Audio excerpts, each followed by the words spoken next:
אני הייתי מאבטח גם בעוונותיי במועדונים. אני יודע, לא נראה הטיפוס. היום אחד אחי הלך למועדון עם חברים שלו, התחיל מכות עם המאבטחים, חילאו לו את הפנים, הוא חזר כמו סטוי מפמילי גיא, אחי, היה לו כדור פוטבול, הוא היה אדום וסגול בכל מיני דברים. אמרתי לו, מה אתה מפגר? מה עשית? אחי, אם הם לא היו מחזיקים, הייתי מזיין אותם, הם הרבה והם גדולים, כאילו.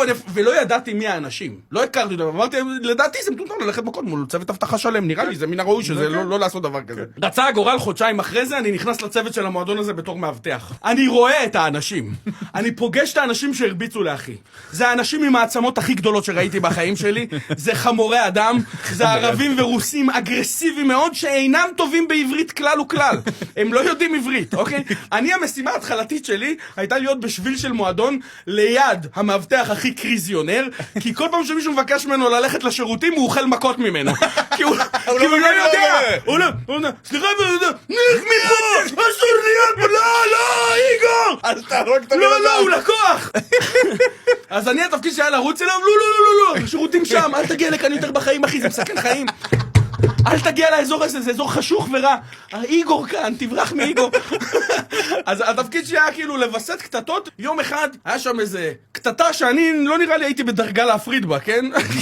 זאת אומרת, זה היה מאבטח קפקזי נגד קפקזי, חייל קפקזי בודד או משהו כזה. אני אומר לך, אכזריות. אני רק מרוקאי, אתה יודע, גדלתי בשכונות קשות, אבל שם יש חתירה למגע שהוא לא המגע שאני יכול להתמודד איתו. אתה תופס אותו, מחזיק אותו ככה, אז קיבלתי קצת נקודות, כולם יפסו לי כזה, אני ארוג אותך, כן, כל מה שהם אוהבים להגיד, אני לא טוב בזה, זה פעם ראשונה שלי. מה, הוא התעצבן. אין מצב, מה אתה זורק אותי, מה אתה פה ושם? הוא אומר לו, תשמע, אם אתה לא מכניס אותי עכשיו, זה הסוף שלך, אני גומר אותך. אז הוא אומר לו, בסדר אחי, גמור, יום טוב, אתה לא מגיע, לא משנה מה תעשה, אתה לא מגיע. הוא אומר לו, אין בעיה. נסע הביתה, חזר עם ה-M16, הראש אבטחה נמצא בשער. הוא אומר לו, אתה מכניס אותי או שאתה לא מכניס אותי, והוא מחסנית בהכנס, כאילו ככה, בזה. מה? עכשיו מה זה, אתה יודע, אגו מול אגו, שם, זה קפקזי, זה איך שהוא ראה את הנשק זה נגמר. קודם כל הוא לא ייכנס, יעני, אתה יודע, זה גיוון.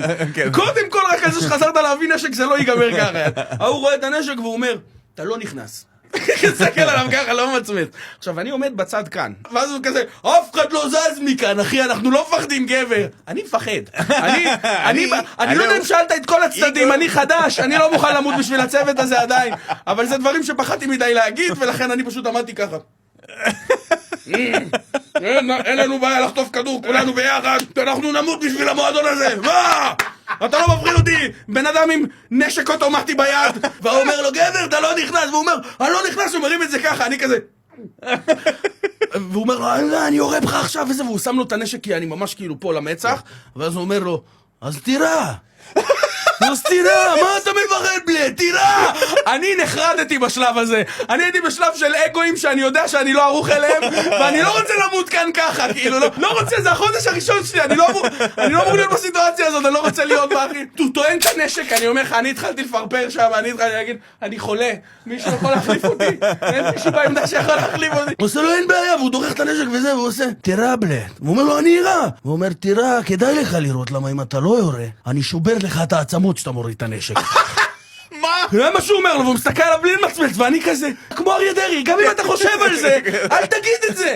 בוא נחכה שהנשק יהיה פרוק. למה הנשק בעתן עכשיו? אני לא מבין. למה לתת לבן אדם עם הנשק סיבה לראות? ואז הוא עושה לו, אין בהם, מזדהן, והוא ככה, והנשק רועד לו מולה, והוא ככה, והוא עושה לו, תירה!